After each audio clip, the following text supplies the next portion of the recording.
Hello and welcome to another session of the HPP Innovation Week. This year, the second edition. This is Maria Barreal, Technical Sales Manager at Hyperaric, and I'm very happy to be here with you today. Remember to all of our attendees that you have a chat box where you can leave your questions and we will reply you back as soon as possible. Continuing with the subject of this third day, in this session, we will talk about circular economy, a topic that goes hand in hand with sustainability. Before introducing our guests, I would like to briefly define this complex concept within the agri-food sector. Here, I share with you the chart, which is very well explained the concept. Circular economy is a sustainable economic model that eliminates all or most waste or recycles it, thus reducing the use of natural resources as well as reducing energy consumption, which in turn reduces the environmental impact of the consumer society. Circular economy business models are business models that put circular economy principles into practice for developing a more sustainable and resilient agri-food industry. One of our guests in this session uses this business model. The other one belongs to an association that works to prevent food waste by accelerating the upcycle economy. So nobody better than them can explain us about circular economy. So I would like to introduce David Cotet, co-founder at Loop Mission Juices from Canada. Hi, David. How are you doing? Hi, Maria. Pretty good, thanks. Thank you for being here. And Rochelle Steele from iUpcycle Food Association. Hi, Rochelle. Thanks for having us. Good. Thank you very much for being with us today. So, David, I will leave you to explain this exciting business model that you are carrying on. So please go ahead when you want. Absolutely, absolutely. Thanks for taking this time, Maria. I really appreciate it. So we've co-founded Loop, me and my wife, and a partner in a produce distribution center 6 years ago exactly. And Loop Mission, really, the basic of it is very simple. The company exists because of the circular economy model, right? Someone gave me a phone call 6 years ago. Previously to this, I was in a kombucha company that I founded also in Canada that became the #1 kombucha here in Canada called Rise Kombucha. And I wanted more, right? I wanted to have more of an impact. And even though kombucha, to me, it was my first purpose and my first mission of bringing a healthy drink and trying to kind of give an alternative to pop drink out there. I wanted to have a mission that had a bigger impact in terms of greenhouse gas emission. And I got a phone call. It was a really good timing because I got a phone call from a guy. His name is Frédéric. And he, on the phone, told me he was throwing away between 16 and 25 tons of fruits and vegetables every single day, 365 days a year. No days off for food waste. In one distribution center in Canada, he was throwing away between 16 and 25 tons. And that shocked me. I couldn't believe it. And I started studying. The girl I just fell in love with at that time, Julie, that became now my wife, was a sustainability specialist in bigger corporation. And she knew about circular economy. I didn't. And we went and visited his warehouse at Frédéric, the guy who called me. And he showed us everything he was throwing away that day. And we just couldn't believe it. We just couldn't believe how much waste there was with produce that were still perfectly good for consumption, but that were at a point of ripeness that was too late for them to be distributed through the whole cycle of distribution. Meaning that those fruits were perfectly to eat, but it was already too late for them to be sent on a shelf in a grocery store for a consumer to buy it, which was very shocking to me. And that's when I realized that more than a third of food is actually wasted in the planet. And it's even worse in North America. It's actually almost 45% of food that is wasted before it's going to reach someone's table. And what's more shocking about it is that 80% of that waste comes from the industry itself and not the consumers at the end. So that's this is just a truckload of strawberries that we see there. This is Julie and I. That's just a few years ago when we could receive a truck like this. But truckloads like this, it's about 24 pallets like this. We receive skids like this every single day. Strawberries, honeydew melon, clementine, mandarin, oranges, grapefruit, pineapple, name it. Every single produce out there is being thrown away.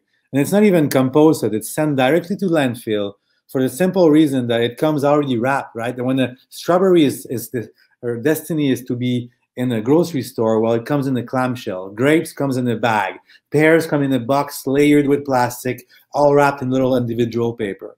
So all of these containers make forces a distributor or a retail store to send it to landfill instead of sending it to compost because there's too much plastic or cardboard mixed into it, right? So when we found about this waste, we left everything. I left my kombucha company. Julie left her business. She sold her house. I sold a part of my business, and we just got enough money to start Loop Mission. It was called at first Loop Juices, and we were making 4 cold press juices, HPP, with an HPP supplier that was a third party because we were just starting, right? We invested about $40,000. We worked from our apartment. I had 120 employees before, and I went to having 0 employees to have a new startup like this. And we started with 4 juices. And when we started the project 6 years ago, circular economy wasn't something that was known, right? Nobody really knew what it meant. Food waste either. People were just starting to talk about food waste. It was very new. And there was no upcycled food association at that time, like Rochelle will talk to you about. It's fairly new, right? So it wasn't really mainstream or in trend. And so we were just in the beginning. And media started talking about us madly. So we had lots of press conference, lots of press release, in newspaper, TV shows, and we started getting phone calls, amazing phone calls. From farmers, from food suppliers, from food manufacturer, from grocery stores and grocery banners. Everybody started calling Loop to tell us how much they were wasting. We became a calling center for food waste for the industry. And now, 6 years later, we have phone calls from people like Del Monte, Conagra, Kraft Canada, and Kraft USA. So everybody's calling us to tell us, here's what we're wasting. Can you do something about it? So we rapidly realized that we were not going to be called Loop Juices for a while, and we became Loop Mission. This is really our new company name now. And now we do all kinds of products, always with the same concept of circular economy. This was the first line, right? The juices, smoothies, shots, all cold press, made with upcycled ingredients. And we actually used the data of the industry to create our recipes, to know what was really wasted. And the order of the ingredient that comes in bigger quantity is the order in which there is more supply and more waste into the industry. And then, as I say, we're not a juice company anymore. We launched all these new products, right? Beer made out of day-old bread. We take the bread from the bakeries and we make beer out of it. We have a gin made with potato cuttings and also lime and ginger that is cold pressed, which is rejected lime and ginger. We have soaps even made with discarded oil from a fast food chain. We have probiotic soda, which is 45% cold pressed juice from upcycled ingredient, and also hydrosol, which is a byproduct from the essential oil industry. It's kind of the water that's being used for distillation. It's also wasted, but it has still all of the compounds and nutrients that you can find actually in an essential oil. Even water-soluble nutrients that you don't find in essential oil are in this water. So we use those northern plants also that we put in there. So as you see, all of the new products we're launching are always made with upcycled ingredients. And if you come in Canada, you'll see a Loop product in almost every single aisle of the grocery store now. The slide is not up to date, but we also have cookies made with spec grains from the breweries. We have 2 new products coming in the frozen aisle also. So our vision is really to be the upcycle and the upcycled alternative for an already existing CPG product that already is being consumed by consumers, and clean label, right? So we try to bring a clean label version, upcycled version of something that people already consume. So as the opposite of major companies out there and the major food corporation that own most of the time 80% of what's in the grocery store, but consumers don't know about it, right? Because it's always different brands that they've been acquiring through years and through M&A. We're the opposite, right? We try to put our brand Loop Mission in every single product we make so that consumers understand that this is the upcycled alternative for this category.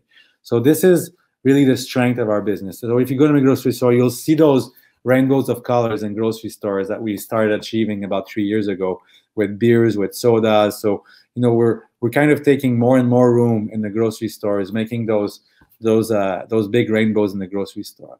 this is our achievement. And this slide was actually from a year ago. So it's actually more than this right now. But we, you know, a year ago, we were at 15 million pounds of rescued fruits and vegetables, resulting in 12 million pounds of greenhouse gas emission avoided, and all of these water and slices of bread. I think we're at 2.5 million slices of bread now, and almost a double of pounds of fruits and veggies now. Because, of course, through the years happened, well, we're scaling up rapidly, right? The first year we were just selling to a few stores, and now we're just expanding in the US right now in the banner called Sprouts, and then you'll see us more and more in the US. And now we're looking at the Europe continent also. So the idea is to always grow, right?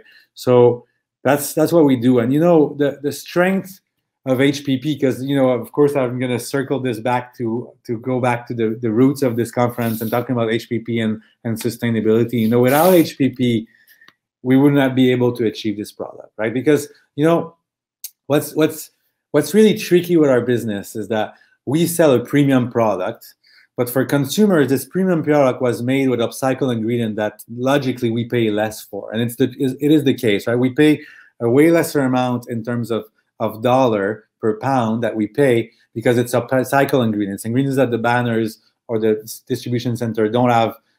They will send to landfill. So of course they're going to charge us a bit less, but it's still very important for us to pay for those ingredients. Right? We're not a nonprofit that are depending on donation. We are a for-profit organization, and they're incorporated, and we're making a profit, and we're giving profit mostly to those companies. We're basically encouraging the industry at looking at their waste and making them realize that they can turn a profit out of it. Right? The people we work with used to spend hundreds of thousands of dollars just as landfill, because sending to landfill in North America costs money.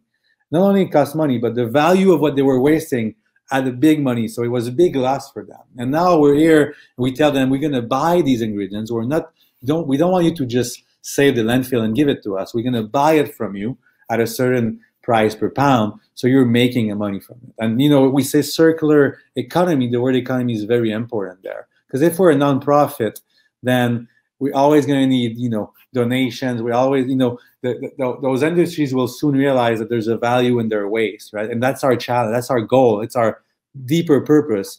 We don't think that we're going to solve a food waste problem by changing every consumers out there. You know, consumers are consumers, and they take more than 2 decades to change behaviors. Every study shows us. To change the behavior of big food corporation, where 80% of food waste happens, right? That's where we're going to have a tremendous amount of change and a tremendous power of changing the future. And this is how we do it, right? It's by changing those behaviors and showing them that there's a value in those produce or in any kind of food that they're wasting. And that by taking it, we can actually make a change. And of course, those corporations, like any business people out there, us included, we need a profit, right? We need to be viable for our solution to be sustainable in the future. And for this, we call it circular economy. So that's the concept of what we do. And where HPP is very important for us is that without HPP, those produce are dying in 3 days, right? If we make this juice, the juice has only 3 days shelf life, and then it ferments, it oxidizes, and it's not good anymore. And the HPP brought us the technology to keep those juice very tasty, the same taste as if it was made at home, not HPP, and adding no preservatives, adding no water, adding no pasteurization either. We don't pasteurize, we don't eat the product. In this way, we actually don't alter the taste or alter its integrity in terms of nutrient content.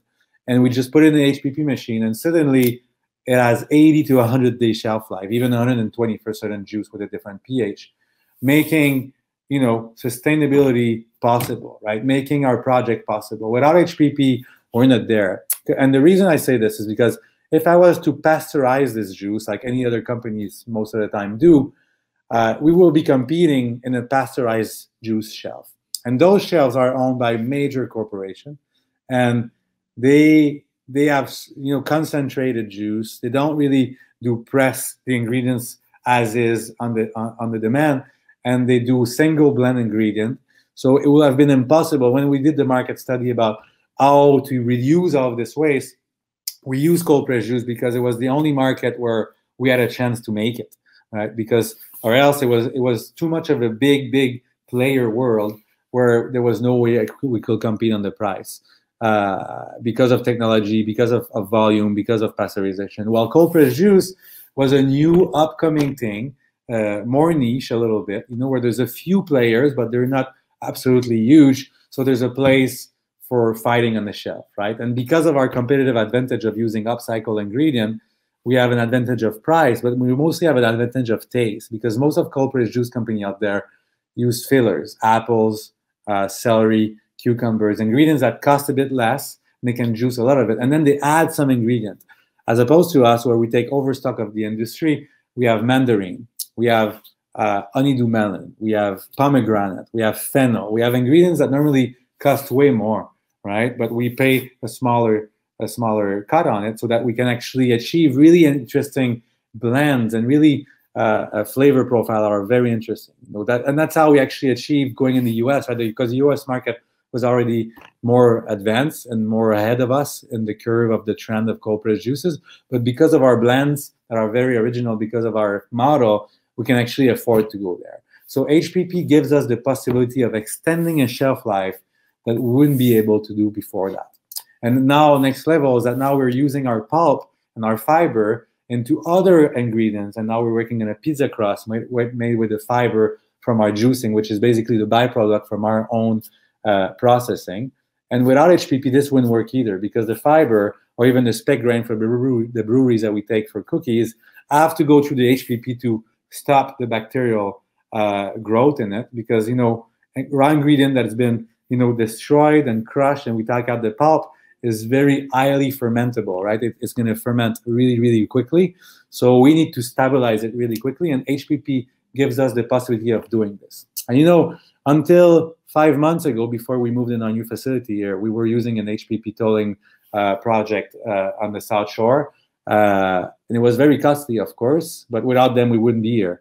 And now we finally, to me, when I started a project, I'm happy to give this conference, because when I started a project, from our apartment, just 2 employees, and using the Starbucks internet because we wanted to save money, never I would have thought we would get to a point where an HPP machine could be something we could have, right? Because it's a big investment, and it was a dream for us to actually get there. And now 6 years later, I'm giving a little talk about our HPP machine that we just acquired that we're so happy with. And then something else I can say also is that we got so many new machinery in our facility, and the one I was the most scared of was the HPP from hyperbaric, because it's a big element, and it was so big that I was like, oh my God, is it going to work? Is it going to be fine? Is it going to be breaking all the time? And finally, it's actually the only machine in our facility that has no problem, that's actually running smoothly, and that we're very happy with. So that's something, kudos for hyperbaric for this. So that's it. That was my little 20-minute talk.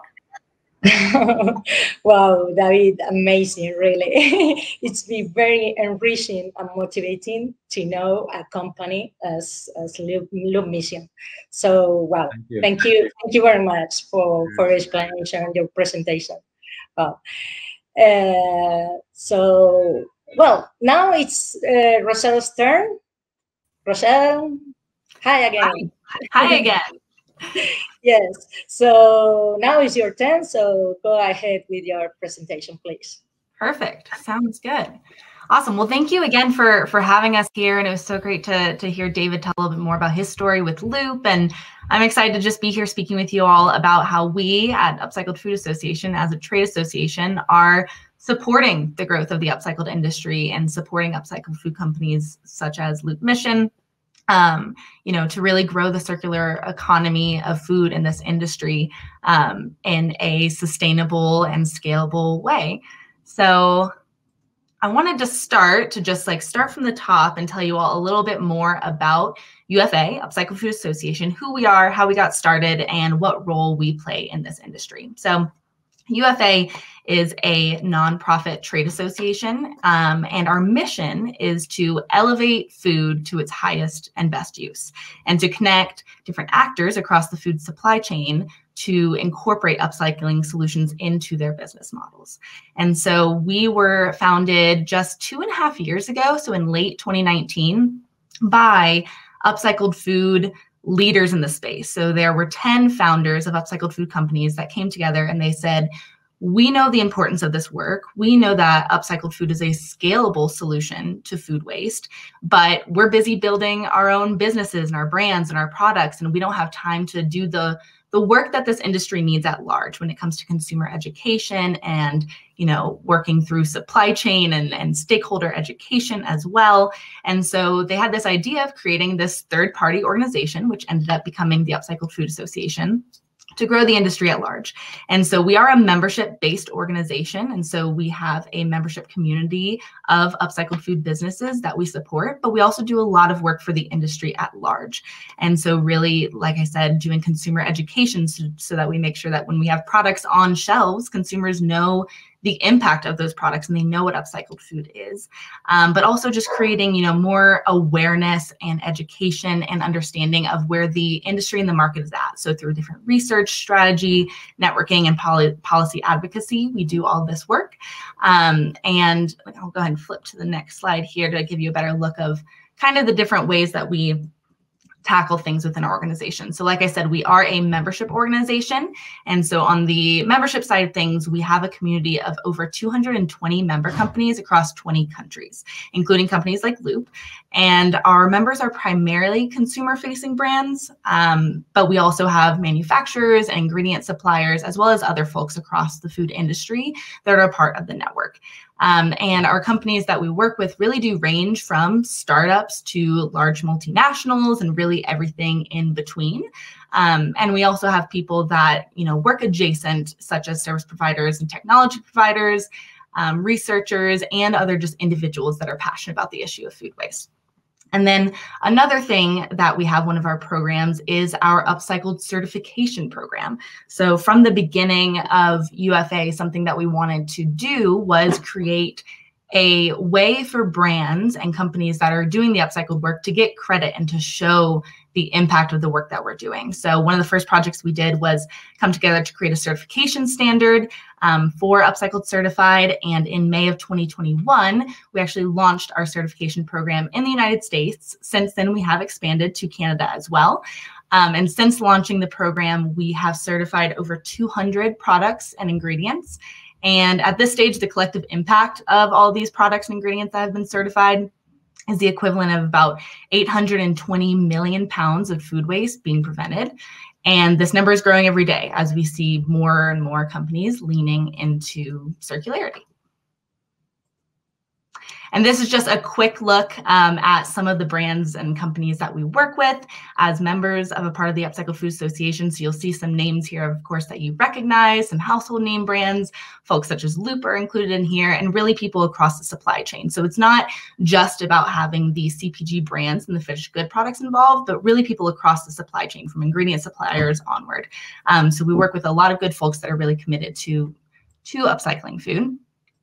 And of course, just like David was talking about before, we really know the significant impact of food waste, and we know the stats and how daunting they are, and really the impact not only environmentally, but also economically and socially.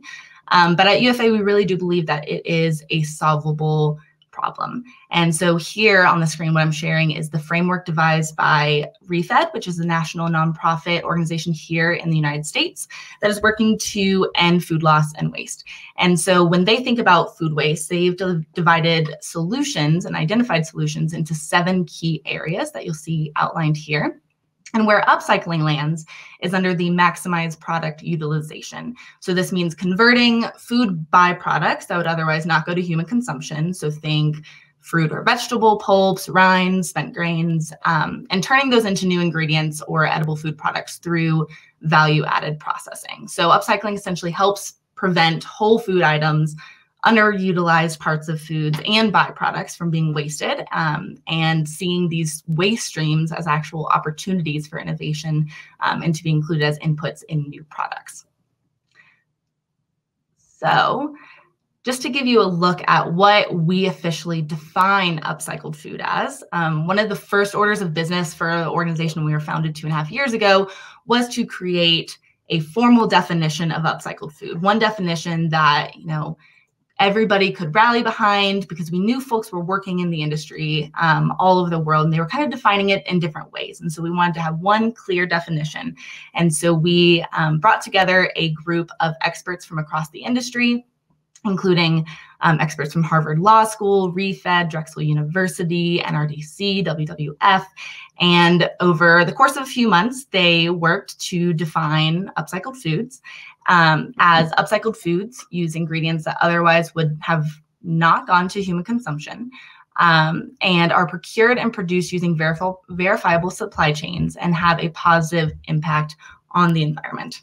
And so for us, having this recognized definition really helps the private sector and consumers make more sustainable and educated choices when it comes to upcycled products, and can also help policymakers to invest in this upstream food waste prevention. And so just to dive a little bit deeper into what the core principles of upcycled food are, I wanted to break down those different elements of the definition. So the first one here is that upcycled foods are made from ingredients that otherwise would have ended up in a food waste destination. So in this case, food waste destinations do go beyond just the landfill. So it could also be considered animal feed, compost, etc. And essentially upcycled foods prove diversion and circularity. So it's taking those products that would go, or ingredients that would go to waste, and saying, you know, instead of sending these rinds or peels, or in this case, you see some salmon skins here, instead of taking those salmon skins and tossing them away, we're going to dry them and turn them into a chip product, just like Good Fish has done here. The next core tenet of upcycled products are that they are value added. So here, you know, upcycled products aren't taking a bruised apple and selling it as a discounted bruised apple. Instead, upcycling connotes using a process that the upcycled inputs, you know, are transformed or processed into a new or different or more complex food. So here what we see is that you'll see some spinach there that was used for juicing, just like Luke was talking about before. And you take that juice pulp, and we have Pulp Pantry who's actually turning that into a cracker. So it's using that input, not just selling it as is, but transforming it completely into a new product. And then finally, let's see, upcycled products or foods are used for human consumption. So the human consumption element here is essentially intended to differentiate upcycled foods from other products that contain diverted or upcycled ingredients, such as animal feed or other inedible products. We do see upcycled products being transformed in various applications outside of food and beverage, including pet products, cosmetics, and personal care. But the goal here is essentially that higher and better use. And so making sure that the products, the goal is always human consumption. That's the highest and best use. But if it can't be there, let's still have it be higher than animal feed or landfill or compost. And so these other applications also exist outside of just the human consumption. And then finally, having an auditable supply chain. So this element is meant to reinforce the notion that upcycled food production should use processes that are supported by records of the company using the certification mark, for example, and that could be verified by a third party.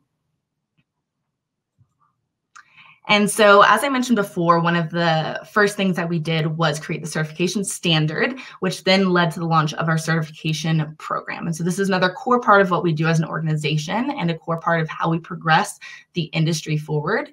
And so the goal here is, you know, it really is the upcycled movement. What we see is that it's a consumer-driven movement, because in the end, we're creating end products like juices or like chips or, you know, various beverages for consumers to see on shelf. And when next to a conventional product, how can we better show the impact and the commitment of these brands to reduce food waste and to make these sustainability claims? And so the Upcycled Certified program is really a tool for us to give credit to the companies that are doing this work. And it's based on the standard, of course. And so making sure that companies can go through this third-party verification to get the credit that they deserve for reducing food waste in their supply chain and really committing to that as a part of the ethos of their company. And so I wanted to go and give a couple more examples of what upcycling looks like. So obviously Loop is an incredible example of, you know, the massive amounts of innovation that you can do. As David was saying, they don't just do juices. Maybe that's where they started, but really they've expanded to all these different products across the grocery store aisles and different categories. And that's what we really see within upcycling as well. And so we're seeing a lot of innovation in the space, and it really spans across the category. So it's not just food and beverage. We see pet food, we see personal care and cosmetics. But even within food and beverage, we see products really in every aisle of the store. And so a couple of examples here. So Superfrau is one of our member companies that makes a functional, sparkling, fresh whey beverage using spent whey produced in the dairy process. Another example here that was mentioned on the previous slide is Pulp Pantry. So pulp chips are made from the fiber left over after juicing vegetables, which they say is the best part of the healthiest foods. The other example here is cacao. So in the cacao fruit, or in the chocolate making process, I should say, they use the cacao fruit, and usually about 60 to 70% of the fruit is completely discarded as waste during the chocolate making process. And so we have brands like Cacao that are saying, there are so many nutritional benefits in the rest of the cacao fruit. Why don't we upcycle and use those ingredients to make snackable products such as this upcycled cacao bite that you see here. And a couple other examples. So Del Monte is another member of ours who are taking the different offcuts from their, production of their different produce products. And instead of tossing them, they're turning them into, products like these green beans here that are just the bits and pieces, the odds and ends that are perfectly tasty and nutritious, but might just look a little bit shorter or different than the other products.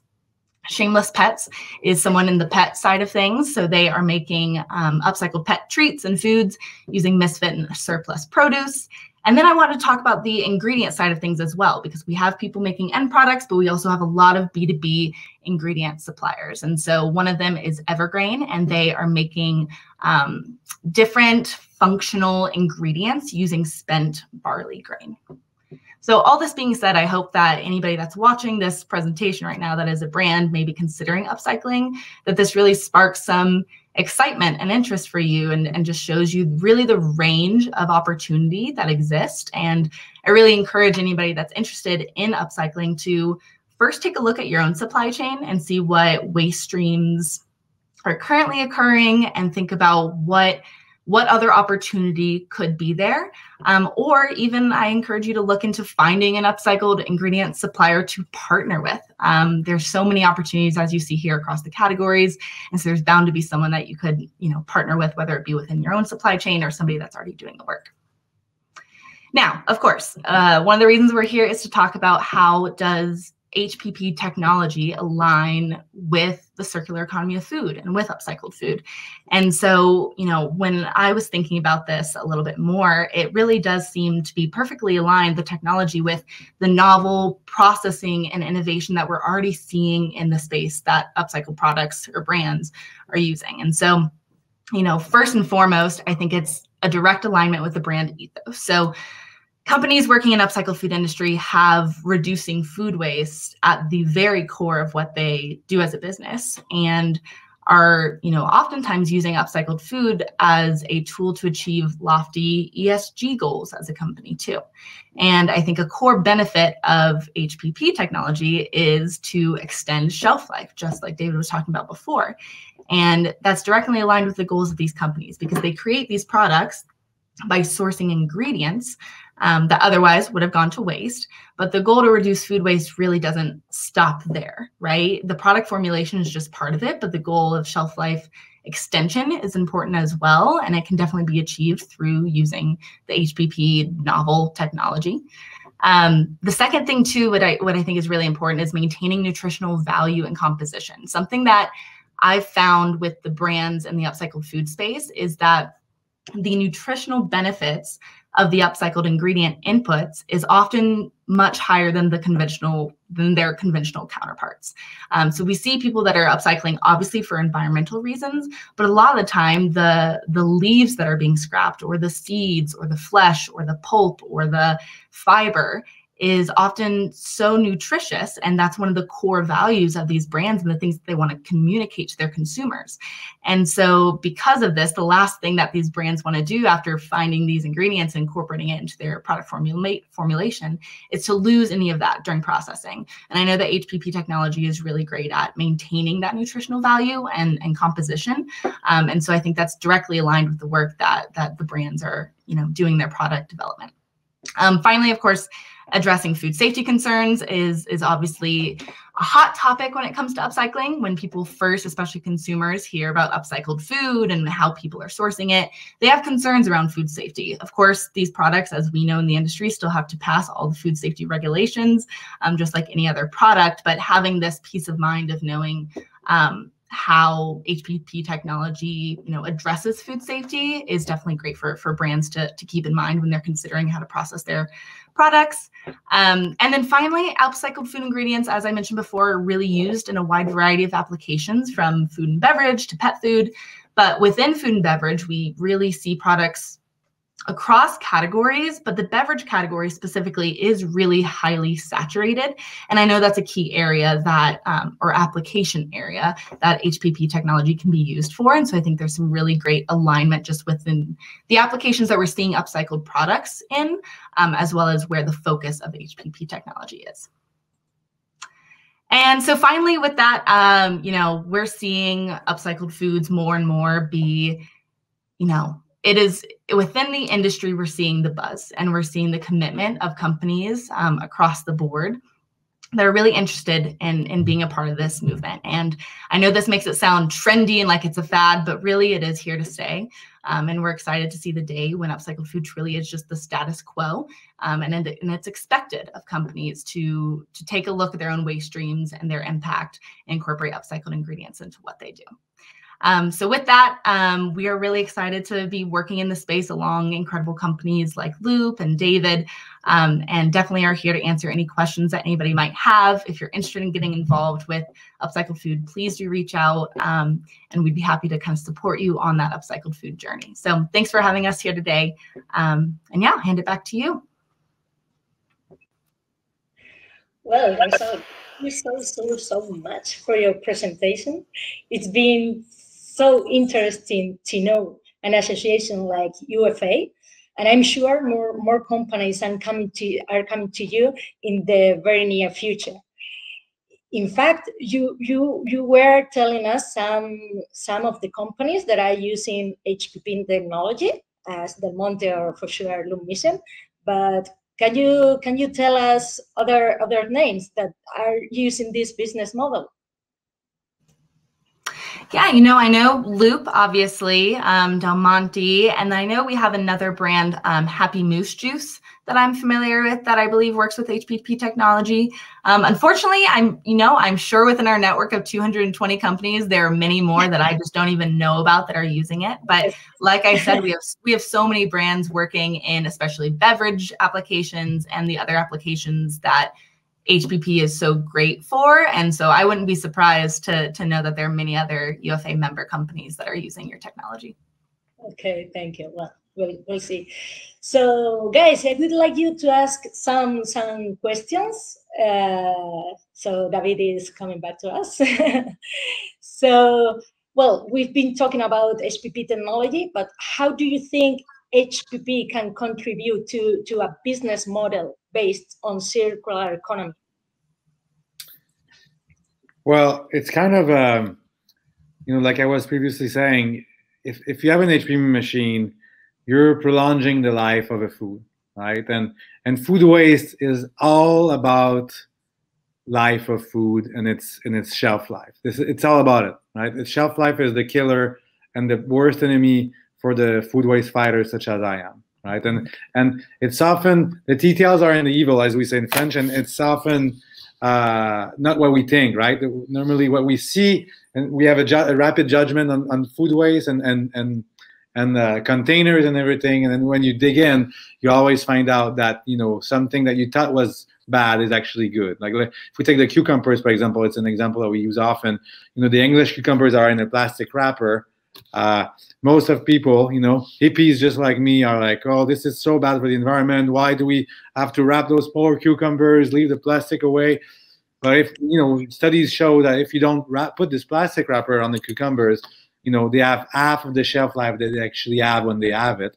And the impact in terms of greenhouse gas emission of growing those cucumbers and sending them to waste versus having the impact of the little plastic wrap around the cucumber, it's like, it's day and night, right? That plastic thing has almost no impact on the planet. And this is somewhere, where we never think about it, but it's always in the details in the scientific, studies that we find out what really has the impact, right? And so HPP for sure is where we can really have an amazing impact. And you see a lot of people use glass containers because it seems like it's more sustainable in terms of, greenhouse gas emission if you look at life cycle analysis in its whole, and it's actually the opposite. Again, it's the opposite, right? And if I use a glass container, I could use UV light and not HPP, and think, if I look at normal media out there, think that I'm doing the right choice for the environment.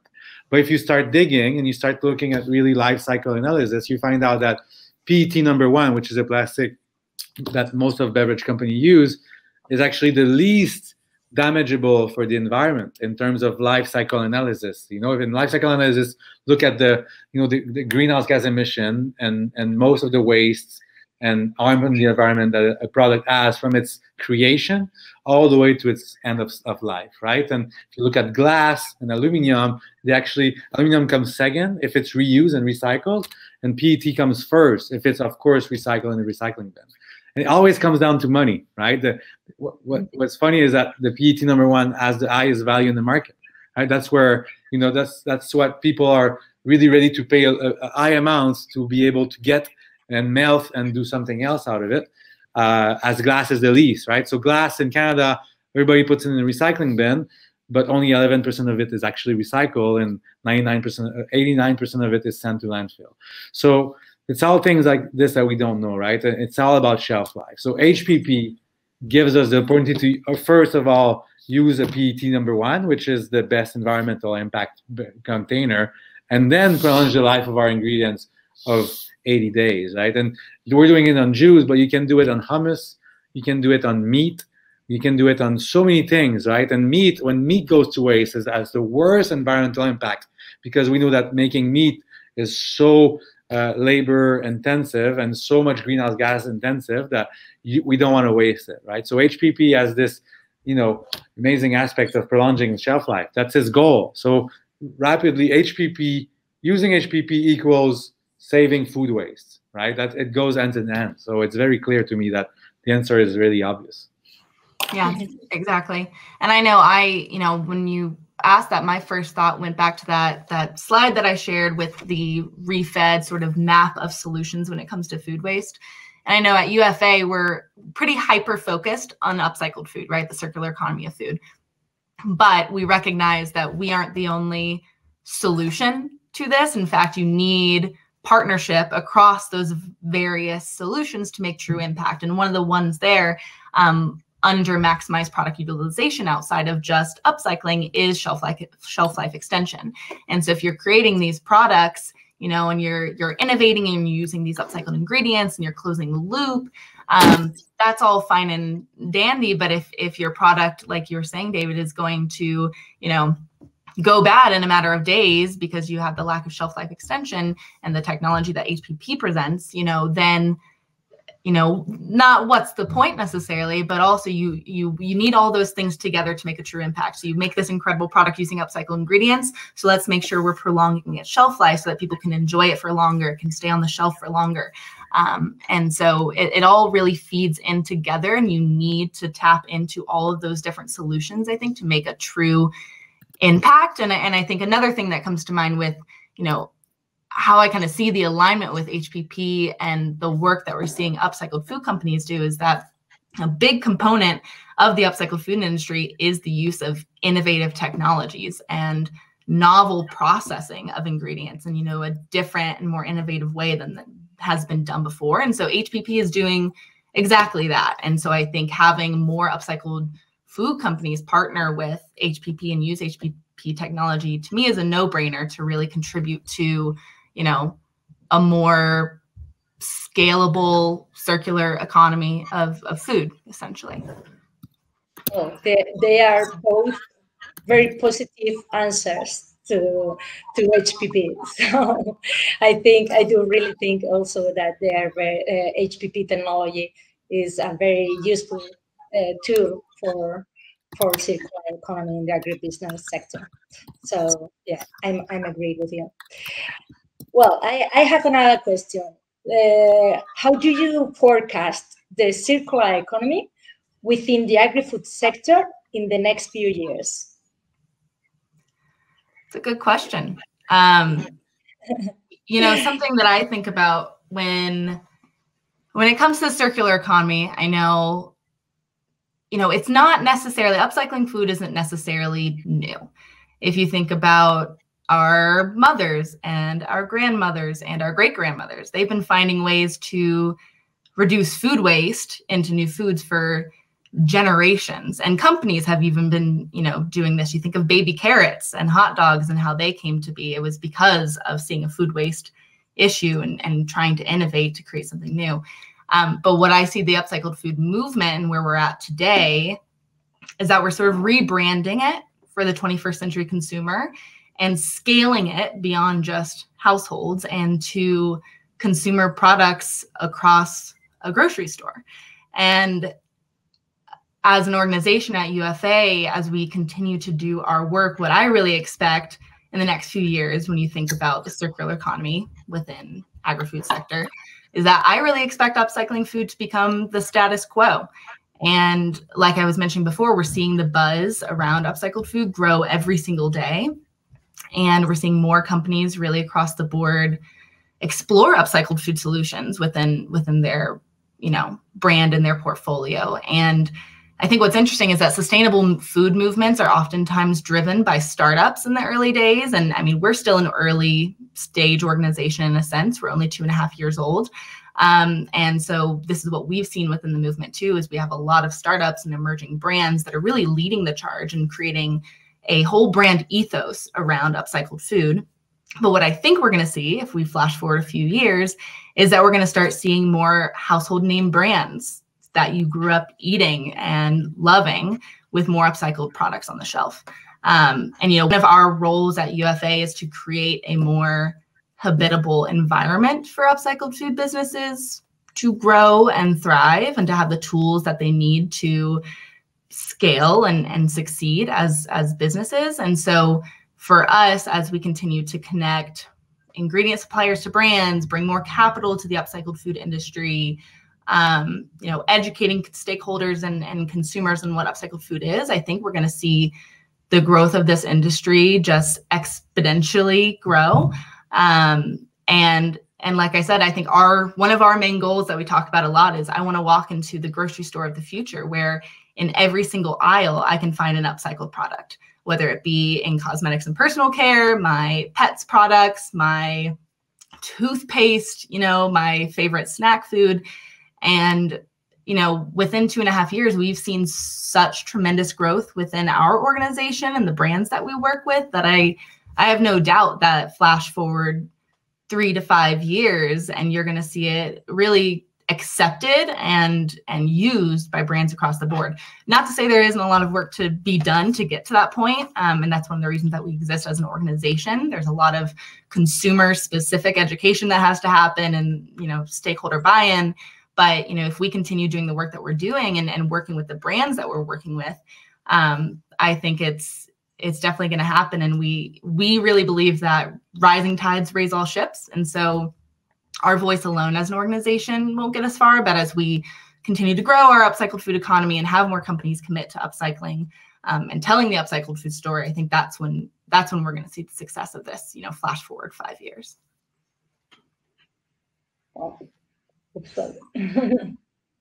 David, what do you think?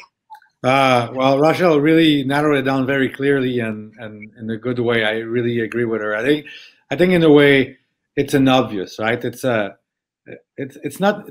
really common sense. It's not a trend, yeah. Right? We're making it a trend because it's good for the world to have it as a trend, right? It's a good thing that it's a trend because it's just, you know, spreading it like fire. And new brands, I see tons of new brands here in Canada that are looking at us and saying, oh, wow, it seems like in marketing wise, it's working. So we'll talk about it too. But if they talk about it, they have to do it, right? So they have to find a way. So they're calling us to get ingredients. So that's our next step for us. We're supplying other food manufacturing with, you know, upcycled ingredient to make sure that they're doing it for real, or else it becomes greenwashing, right? But that's the danger, is that some companies will start doing greenwashing and add 1% ingredient of food waste and use the whole messaging to have a nice trend, which is very dangerous. And that's why it's really good that the UFA is there, so that we can actually protect this messaging.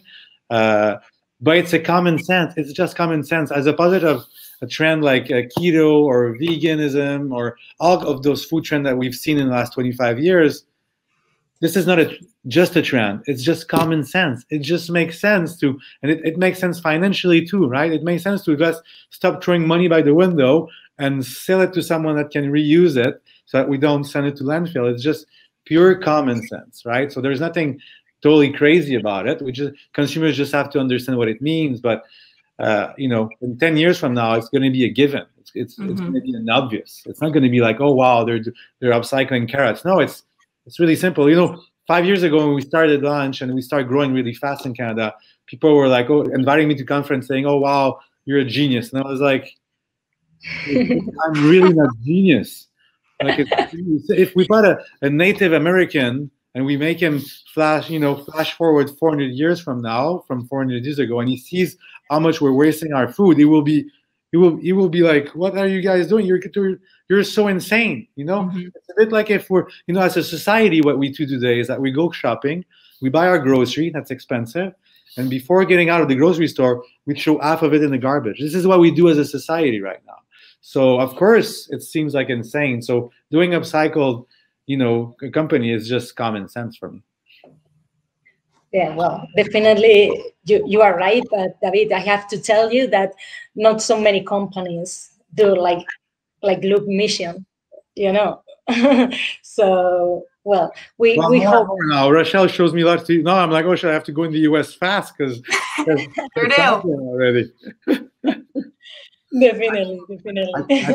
I think we're still the only one on the planet that actually makes products in every single aisle of the grocery store. Most of companies have a beverage, and they will incorporate upcycled food to have a good story to tell, and also have a good impact. I think we're still the leader here, especially in Canada. With, you know, that's our core mission. Right? Our mission is to do this, and the product is secondary, right? So I might launch a shampoo next week if there's a product that's being wasted that needs to be transformed into a shampoo, right? So I think that's our big difference with other brands.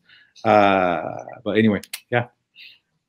Okay, well, we'll be optimistic, and we'll think that in the near future, more companies will do circular economy. We can only change the world by being optimistic. Yep. We have to. Well, guys, I feel so comfortable with you. I would love to continue chatting, but this session is almost over. So, well, I would love to thank you again for being with us today here and for your participation. I'm sure that attendees learned a lot, and hopefully you have motivated them to be inside this loop. So, well, thank you very much to you both, David and Rochelle. Well, let's keep on working to make the agri-food system more sustainable, healthy, and trusted. Sounds good. Thanks for having us. Thanks for having us. Bye.